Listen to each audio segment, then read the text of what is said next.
Bom dia a você, meu irmão. Bom dia a você, minha irmã. Nós estamos aqui num cenário bastante diferente, né? Como vocês podem ver, um lindo cenário por sinal. Mas hoje vamos dar sequência a essa nossa segunda sessão do nosso estudo resumido em Romanos. Amém?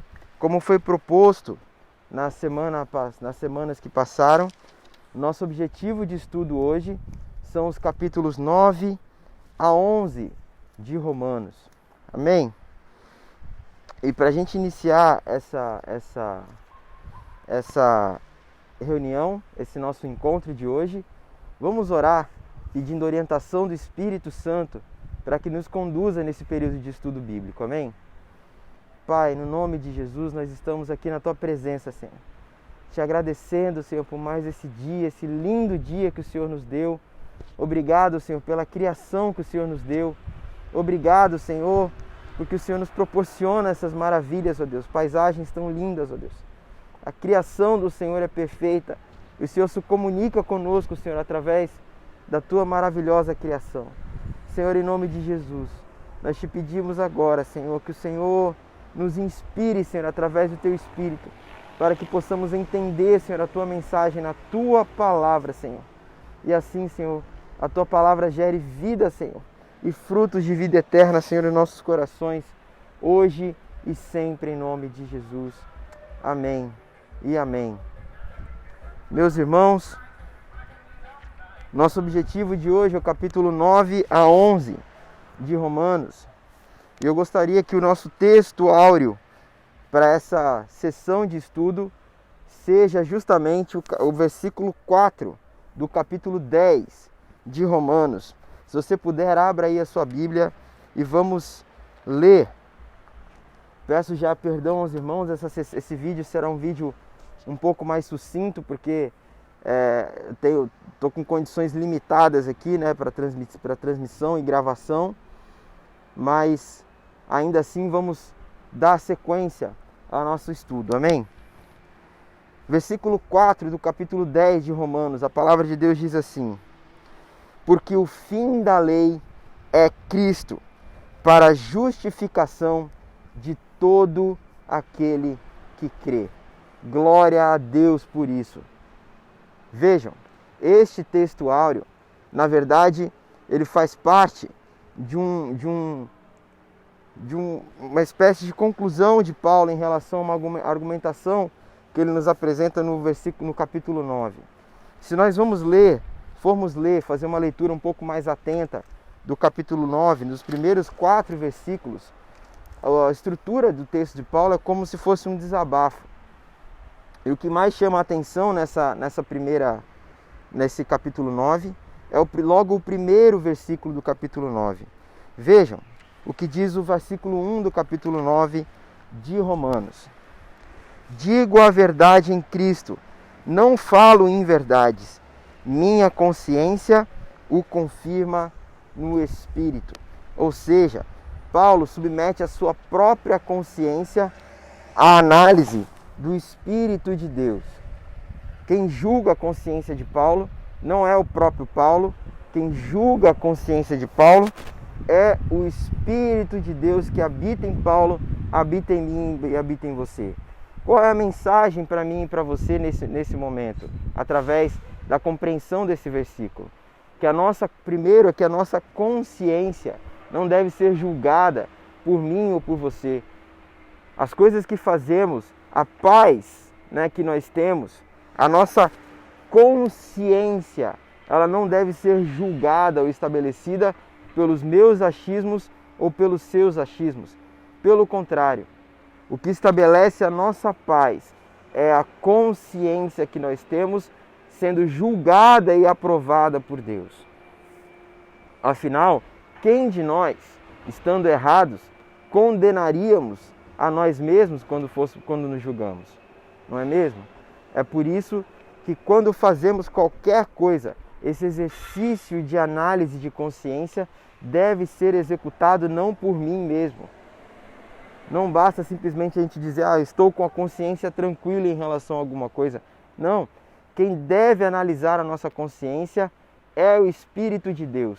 e mediante a aprovação do Espírito de Deus, aí sim nós podemos permanecer em paz. Amém? Se nós dermos sequência então ao texto, no capítulo 9, Paulo começa a falar sobre essa questão de gentios e judeus.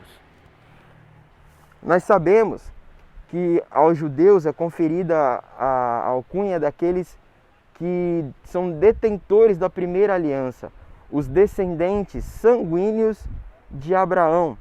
Deus prometeu a Abraão lá em Gênesis que a partir da semente dele, a partir de Isaac, faria de Abraão uma grande nação.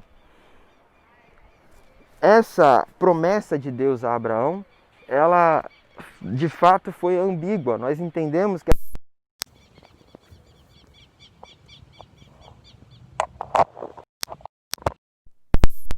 irmão, só uma falha técnica aqui, mas nós entendemos que essa promessa de Deus a Abraão, ela é ambígua, porque o que Deus promete a Abraão, na verdade, é que a partir da semente dele, a partir de Isaac, faria uma grande nação, sim, mas também que a partir da fé de Abraão, Deus também multiplicaria a sua semente.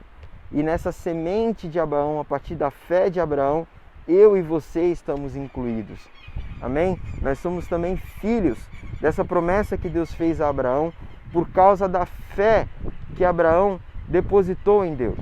Vejam, hoje é fácil nós falarmos de fé, mas Abraão vivia no meio de um povo pagão, de um povo que não conhecia a Deus.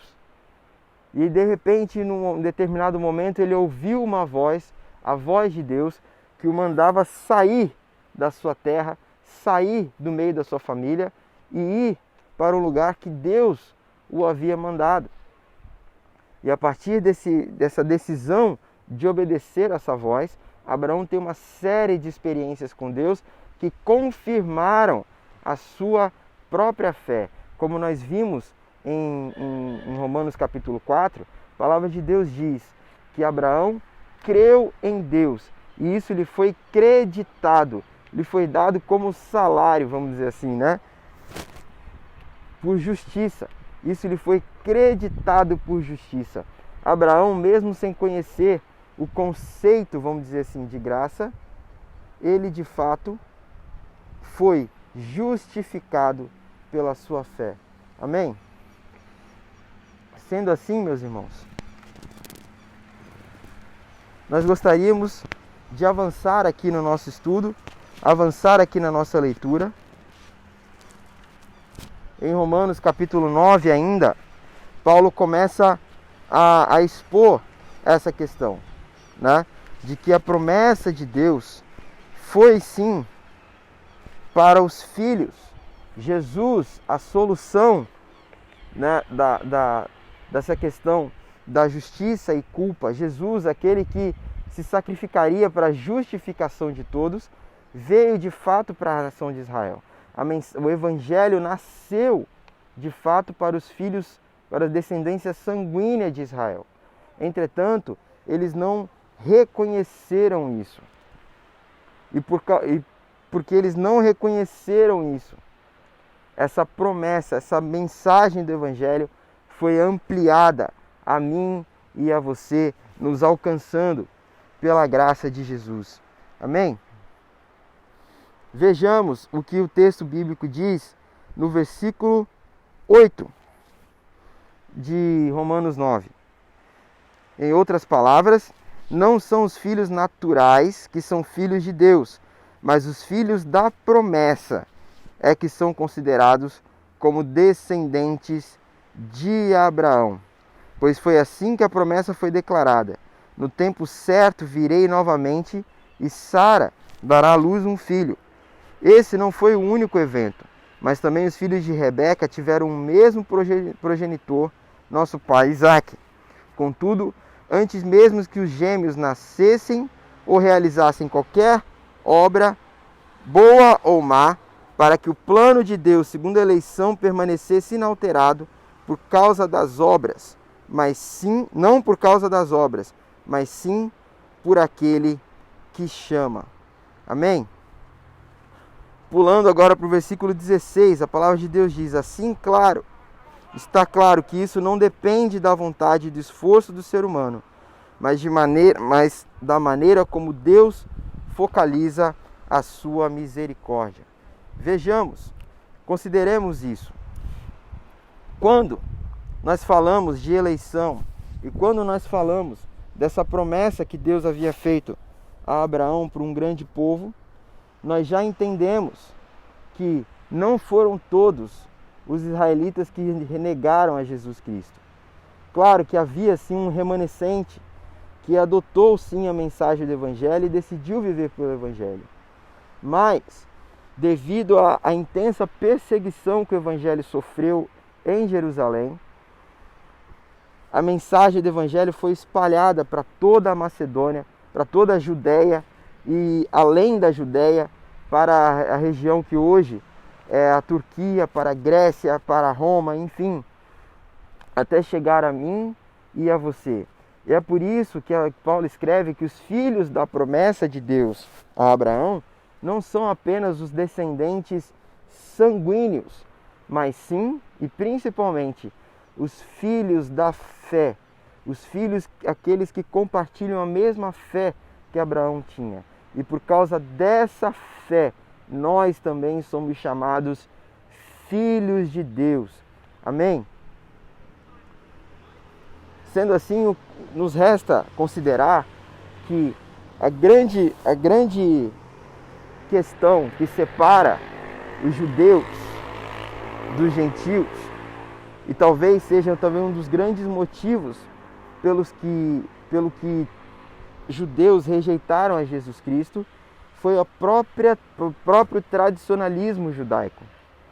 Os judeus não aceitavam que Jesus vinha e citava a lei de uma maneira muito autoritária. Jesus era a própria lei encarnada. Mas pelo fato de Jesus curar no sábado, pelo fato de Jesus ensinar o que a lei significava, além do que a letra dizia, judeus rejeitaram o mestre. Judeus chamaram o mestre de herege. E é por isso que nós vamos, dando sequência, nós chegamos então justamente ao versículo 4 do capítulo 10. Que o fim da lei é Cristo, a justificação de todo aquele que crê. Vamos entender o que significa esse texto. O fim da lei. Se nós olharmos para o termo grego que Paulo utiliza para escrever esse versículo 4, ele justamente exprime isso. O fim da lei, não somente como término, mas também como finalidade, como objetivo. Esse termo ambíguo significa essas duas coisas. O fim como término e também como a finalidade. Ou seja, o que significa isso? Significa que a lei se encerra em Jesus Cristo. Jesus Cristo é o objetivo da lei. A lei vem para apontar para Jesus Cristo. Como nós vimos na sessão passada de estudo, a lei expõe o pecado. A lei gera esse inconformismo interno dentro do nosso coração, nos faz entender que nós estamos errados e que necessitamos sim da graça e da misericórdia de Deus, e por isso corremos de volta para Jesus Cristo. Não é mesmo? Martinho Lutero uma vez escreveu: para a justificação vou a lei que me aponta para Cristo. Cristo, para a santificação, me aponta para a lei. E assim vivemos esse ciclo. Não é mesmo? Nós entendemos que somos culpados e temos pecado e necessitamos de arrependimento e perdão de Deus pelo conhecimento que nos vem, pelo esclarecimento que o Espírito Santo nos dá a partir da leitura das Escrituras. Mas isso não é suficiente. Isso só é suficiente quando, a partir da leitura das Escrituras, nós entendemos que a nossa salvação, ela vem de Jesus Cristo, por meio da nossa fé. E isso não é mérito meu ou seu, não existem obras que nos qualifiquem como alvos da salvação de Deus, mas sim a única coisa que nos qualifica como filhos de Deus, a única coisa que nos qualifica como alvos da misericórdia de Deus é a nossa fé em Jesus Cristo. E essa fé que nós já falamos não é simplesmente um exercício de crença, mas sobretudo um exercício de depositar a nossa confiança, depositar a nossa vida e viver a nossa vida de uma maneira digna como filhos de Deus. Viver a nossa vida de maneira condizente com o discurso de fé que apresentamos. Se somos cristãos, esse termo que significa pequenos cristos, vamos de fato ser pequenos cristos, miniaturas de Cristo. Vamos viver como Ele viveu, vamos caminhar sobre essa terra, manifestando os bons exemplos, o testemunho de Cristo. Fé tem muito a ver com o nosso testemunho prático de vida. E é por causa desse testemunho prático de vida que alcançaremos a salvação.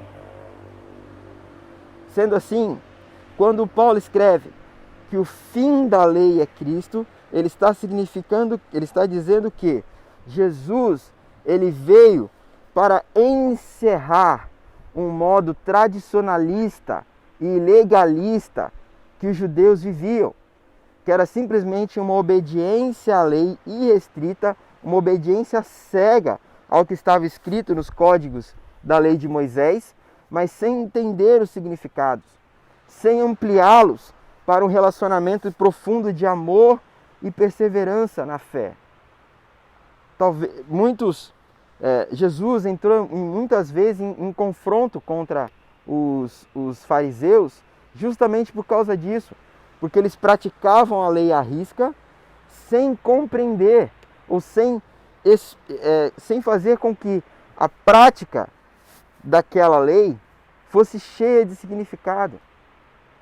Não adianta a gente simplesmente obedecer a lei de Deus como um código de pode ou não pode, mas sim obedecer a lei de Deus porque eu amo o Senhor. Muitos daqueles fariseus faziam o que faziam, obedeciam sim à lei, mas não estavam preocupados com o que Deus estava achando deles. Pelo contrário, eles queriam mostrar para o povo que eles eram melhores, que eles eram mais santos. Não é mesmo? Nós vemos isso, um grande exemplo disso está naquela passagem que Jesus mostra aos seus discípulos a diferença entre o fariseu e um publicano. Entram os dois no templo e o fariseu vai lá na frente, levanta suas mãos e começa a orar em voz alta, dizendo: Senhor, muito obrigado, porque eu sou santo. Muito obrigado, porque eu não sou como esse miserável publicano. Como se estivesse ressaltando as suas qualidades. Já esse publicano entra no templo com o coração quebrantado e diz: Senhor, me perdoa porque eu sou pecador. E humildemente rasga ali o seu coração diante de Deus. E Jesus mostra aquilo aos seus discípulos e diz: qual oração vocês acham que foi recebida? Mostrando mais uma vez a diferença entre aqueles que obedeciam a lei cegamente, só puramente por obedecer, ou aqueles que entendiam que a lei apontava para dentro deles o pecado interno, para que esse pecado lhes fosse retirado. Vejam, quando nós temos uma lesão na pele, se nós temos um pelo encravado, se nós temos um furúnculo, ou uma ferida infeccionada, enquanto esse pus não sair, não há cura. A lei, ela é como se fosse o agulhão que aponta. A lei, ela faz com que seja evidenciado o motivo da infecção, evidenciado o motivo dessa infecção, dessa inflamação. A lei é como se fosse o diagnóstico. A graça e a nossa fé em Jesus Cristo são a cura e o tratamento. Por isso Paulo escreve dessa maneira tão enfática: a lei foi encerrada em Jesus. Jesus veio para eliminar ou encerrar esse modo de vida de obediência cega à lei, sem compromisso de relacionamento com Deus. Mas também Jesus veio para mostrar que a lei nos mostra a nossa dependência do Espírito de Deus e a nossa dependência da graça de Deus, porque ela sim nos aponta para a vontade de Deus e a revelação da palavra de Deus através do Espírito Santo no nosso coração nos constrange, nos deixa consternados, promove em nós quebrantamento e arrependimento. E mediante essa postura de quebrantamento e arrependimento, nós nos achegamos humildemente a Deus. E Ele, pela sua imensa graça e misericórdia, nos restaura mediante a nossa fé. Que linda essa passagem que Paulo nos ensina sobre graça e lei, sobre Jesus como sendo a lei encarnada, como sendo o objetivo pelo que a lei foi escrita, mas também sendo o fim de um modo de viver de obediência sem compromisso com Deus. Se nós queremos viver com Deus, é preciso entender o amor de Deus e é preciso também gerar em nós amor por Deus.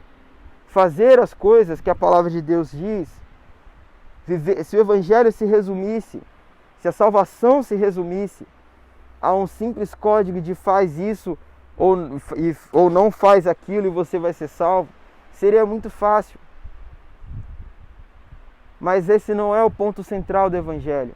O ponto central do Evangelho é a transformação interna, é ter os nossos desejos, ter as nossas intenções, todas moldadas conforme a palavra de Deus, conforme a lei de Deus. Ter o nosso comportamento semelhante a Jesus Cristo, que foi de fato a lei encarnada. E tudo isso não com interesse ou por medo de uma punição, mas sim por amor a Deus. Amém? Se nós seguirmos a nossa reflexão agora, chegando ao capítulo 11, o que nós vamos encontrar no texto bíblico? No capítulo 11, Paulo começa então a argumentar justamente sobre isso. Deus escolheu a nação de Israel como sua. No Antigo Testamento nós vemos isso em vários momentos. As alianças que Deus fazia com o povo. Mas esses detentores da primeira aliança a rejeitaram. E por isso essa aliança foi ampliada. Mas isso não significa que Deus deixou de ter a aliança com Israel. Pelo contrário, no capítulo 11 nós vemos Paulo escrever que é o próprio Deus quem vai reconciliar a nação de Israel consigo. Esse fato da rejeição dos judeus ao Evangelho teve um propósito. Deus desenhou essa rejeição. Afinal, se todos os judeus tivessem aceitado a Jesus Cristo, será que o Evangelho teria o alcance que tomou? Nós sabemos pela história da igreja que foi por causa da perseguição aos cristãos em Jerusalém e na região da Judéia que os cristãos fugiram ou se espalharam pelo mundo. Se espalharam pelo mundo e onde eles foram plantados, para onde eles iam anunciando o Evangelho. O Evangelho chegou a mim e a você por causa disso. Então havia um propósito de Deus nisso. Assim como também há um propósito de Deus em recuperar essa aliança. É o próprio Deus que no grande dia, nos grandes dias do Senhor, no final das coisas, depois da sua igreja arrebatada, é o próprio Deus quem virá e reconciliará a nação de Israel consigo. Porque Deus não quebra as suas alianças. Vejam que tamanho amor esse de Deus. Como pode a nação que assassinou o Filho de Deus de uma maneira tão vexatória, de uma maneira tão indigna, numa cruz, de uma maneira tão humilhante, mas ainda assim o próprio Deus decide, por amor e por causa dessa aliança feita lá com Abraão, reconciliar esse povo que assassinou Cristo consigo mesmo.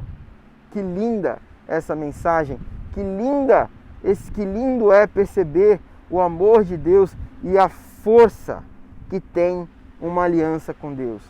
Meu irmão e minha irmã, se talvez você está ouvindo essa mensagem agora e você tem consciência que um dia você fez uma aliança com Deus através do batismo, ou se você fez alguma aliança com Deus e por causa de algum momento da sua vida, por causa de circunstâncias diversas da sua vida, essa aliança foi quebrada. Meu irmão, você não está condenado. Basta que você se arrependa e com o coração quebrantado peça perdão a Deus. E Deus é poderoso para restaurar a aliança que você tem com Ele, porque Deus não quebra as suas alianças. Se nós pertencemos ao Senhor, nós pertencemos ao Senhor. Deus não vai permitir que os nossos próprios erros nos afastem da sua misericórdia. Basta que nós mudemos a nossa postura, nos apresentamos diante de Deus em arrependimento, em quebrantamento, e o próprio Deus, assim como Ele fará com a nação de Israel, também fará comigo e com você, comigo e com você, nos reconciliando com Ele mesmo, através de Jesus Cristo. Não existe, para aqueles que conhecem Jesus Cristo, não existe condenação que nos afaste do amor de Deus. Como nós vimos na sessão passada, em Romanos capítulo 8, o que será que pode nos afastar do amor de Deus? Será o pecado, a morte, a nudez, necessidades quaisquer poderes dos ares? Nada, absolutamente nada pode nos afastar do amor de Deus. E essa mensagem é para o seu coração. Não permita que nada te afaste do amor de Deus. Nada te afaste do amor de Deus. Nada pode te afastar do amor de Deus. Mesmo que você tenha quebrado a sua parte da aliança, a aliança da parte de Deus com você segue intacta. E Ele garante que você será assim, mais uma vez, reconciliado com Ele mediante ao seu próprio arrependimento. Não depende de Deus, depende exclusivamente da sua vontade de se render a Deus mais uma vez e ser reconciliado com Deus mais uma vez. Sendo assim, nós chegamos à última parte de Romanos 11, dos versículos, a partir do versículo 30,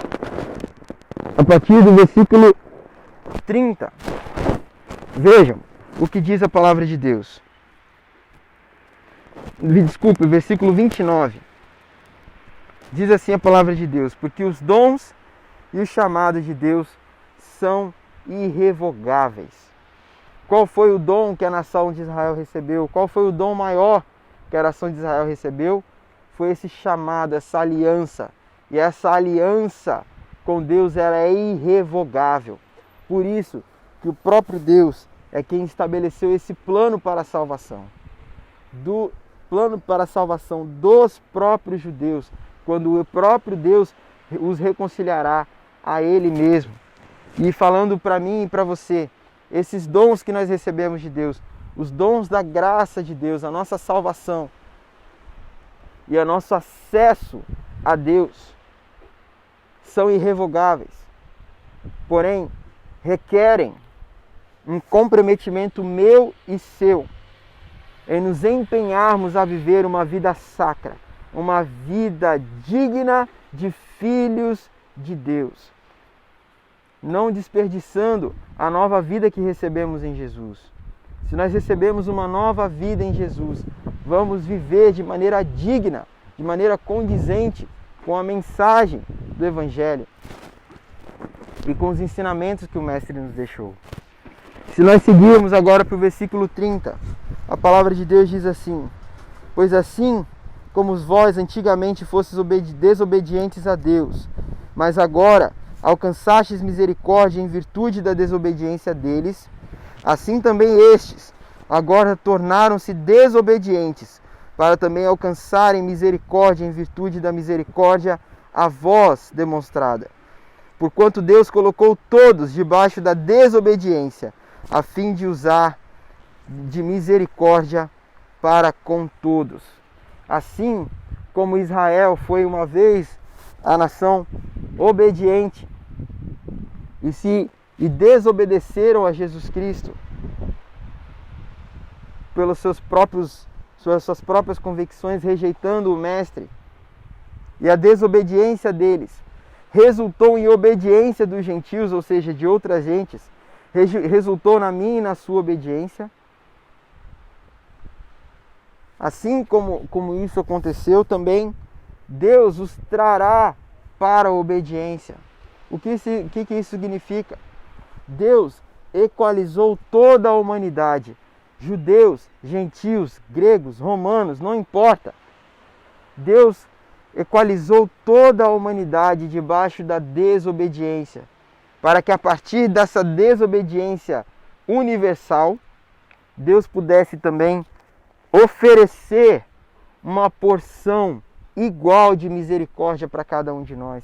Nós já usamos essa ilustração, mas vale a pena repetir aqui. É como se Deus colocasse toda a humanidade num cárcere, numa prisão. E essa prisão tem um corredor que nos leva à morte, como se fosse um corredor da morte, no qual toda a humanidade está enfileirada, um atrás do outro, aguardando para sermos executados. Mas Deus, na sua imensa misericórdia, não nos deixa simplesmente caminharmos nessa terra em direção à morte, caminharmos por esse corredor como se a morte fosse a única alternativa certa. Pelo contrário, meu irmão, Deus, na sua imensa misericórdia, nos enviou um carcereiro. Esse carcereiro chamado Jesus Cristo. Esse carcereiro que chega para mim e para você e diz: olha, vem cá, você sabe que esse corredor vai te levar à morte. Então faz o seguinte, tem uma portinha aqui pela qual você pode passar, mas ela é estreita. Você precisa deixar aqui as suas correntes, deixar aqui os seus vícios, deixar aqui os seus pecados, deixar aqui os seus hábitos, até mesmo as suas vestes de velho homem. Mas se você passar por essa portinha, você vai viver, e eu tomo o seu lugar na fila para a morte. Foi isso que Jesus fez. Ele morreu a nossa morte para que vivêssemos a vida que Ele tem para nós. Essa é a mensagem de Jesus Cristo. Essa é a mensagem do Evangelho. Ele quem nos livra da morte. Jesus é a maravilhosa provisão de misericórdia. Jesus é a maravilhosa porção de misericórdia de Deus para mim e para a sua vida. Meu irmão, não há outro caminho, não há outra solução. Nós devemos, mais do que nunca, nos render a Jesus Cristo, porque é Ele a solução para todas as coisas. Só nele nós temos a nossa nova vida confirmada. E nós precisamos viver por isso. Por fim, Paulo escreve esse hino de adoração a Deus, justamente por perceber toda essa maravilha, justamente por perceber esse plano maravilhoso de Deus, esse plano maravilhoso de Deus em enviar Jesus Cristo como carcereiro que nos dá liberdade.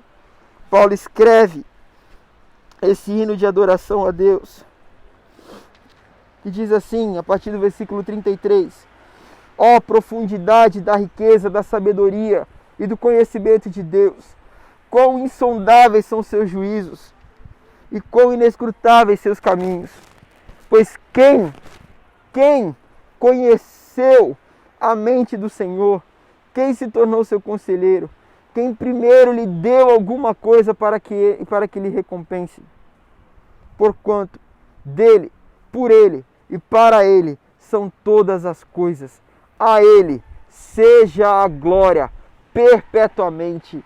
Amém. Meu irmão, minha irmã, quando nós percebemos o que Jesus fez por nós, quando nós percebemos esse plano maravilhoso de Deus para mim e para a sua salvação, a nossa única reação possível é essa reação de Paulo. Uma reação de rendição, de entrega e de adoração profunda, reconhecendo que a mente dele é muito superior à nossa, reconhecendo que os propósitos deles são incompreensíveis para nós, mas ao mesmo tempo são o melhor para a nossa vida, reconhecendo que a graça dele nos constrange, que a graça dele nos alcança e nos transforma de dentro para fora, e por isso a ele toda a glória, toda exaltação, todo domínio e louvor para todos sempre. Glória seja dada a Deus para todos sempre. Aleluia, meu irmão, minha irmã. Nesse cenário lindo que nós estamos, eu quero orar por você nesse momento. Quero que você em nome de Jesus, coloque a sua vida também mais uma vez em pente fino. E talvez se você reconhece que existem coisas com as quais você se aliançou coisas que você se aliançou, que provocaram uma desaliança com Deus. Meu irmão, é tempo de arrependimento, para que mediante esse arrependimento você possa se realiançar mais uma vez com Deus. Se você está desanimado, sendo acusado por Satanás, entenda isso. A aliança que você tem com Deus, da parte de Deus, ela é irrevogável. Só depende de você. Só depende de você se render mais uma vez a Ele. E Ele mesmo, através de Jesus Cristo, vai reconciliar, vai curar as suas feridas e te fazer uma nova pessoa em nome de Jesus. E mediante essa compreensão de graça, mediante essa compreensão do que é esse plano maravilhoso de Deus para a nossa salvação, que você também seja inspirado por Deus a viver uma vida de rendição e adoração ao Senhor. Vamos orar. Pai, obrigado por essa sessão de estudo. Obrigado pela Tua graça e pela Tua misericórdia. Senhor, em nome de Jesus, nós rendemos a nossa vida ao Senhor e Te pedimos perdão por todas as vezes, ó Deus, que nós quebramos a aliança que temos com o Senhor. Nós temos contigo uma aliança de vida eterna, uma aliança forjada pelo Teu amor. Jesus, forjada pelo Teu amor, ó Deus. E essa aliança não pode ser quebrada da Tua parte, Senhor. Muitas vezes nós negligenciamos essa aliança, mas em nome de Jesus, nós submetemos a nossa vida a Cristo nessa hora e pedimos, Senhor, em nome de Jesus, que o Senhor nos reconcilie agora com Deus. Que o Senhor agora, Senhor, nos perdoe e que Teu Espírito, Senhor, nos leve ao arrependimento. E esse arrependimento nos leve a uma mudança de postura genuína e que possamos manifestar essa nova vida que temos em Jesus. Deus, em nome de Jesus, eu oro por cada um dos meus irmãos. Se sentem, Senhor, acusados por Satanás, nós repreendemos agora, Senhor, toda a acusação, todas as correntes, ó Deus, de Satanás, para que a liberdade que temos em Jesus seja manifesta na vida de cada um dos meus irmãos. E em nome de Jesus, possamos todos viver uma vida prostrada, uma vida de rendição e uma vida de entrega ao Senhor Jesus Cristo, em todas as coisas e em todo o tempo. Em nome de Jesus, eu abençoo a semana desses meus irmãos, eu abençoo o domingo dos meus irmãos, em nome de Jesus. E que todos, ó Deus, possamos viver na dimensão da Tua graça e obedeçamos a Tua palavra por amor, em nome de Jesus. Amém. Que Deus abençoe o seu dia, o seu domingo e a sua semana. Que você receba a sabedoria de Deus para vencer os desafios dessa semana. E que em nome de Jesus, o amor de Deus, a graça maravilhosa de Jesus Cristo e a consolação, e o convencimento e o convertimento que vem a partir do Espírito Santo inundem as nossas vidas hoje e sempre. Deus te abençoe.